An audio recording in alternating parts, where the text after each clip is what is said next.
How to get the python.exe location programmatically.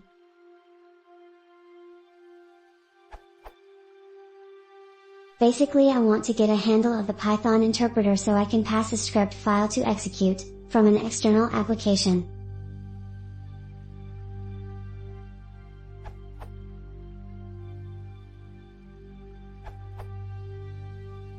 This works in Linux and Windows.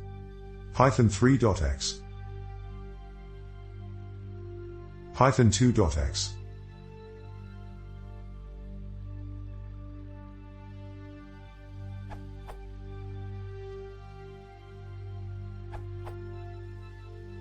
sys.executable is not reliable if working in an embedded Python environment. My suggestions is to deduce it from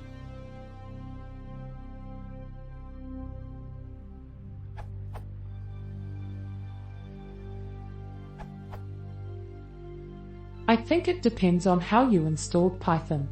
Note that you can have multiple installs of Python. I do on my machine.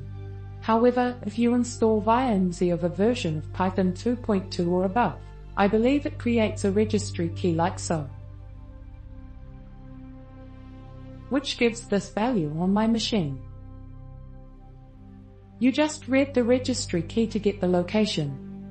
However, you can install Python via an Scopy-like model that you can have in an arbitrary place, and you just have to know where it is installed.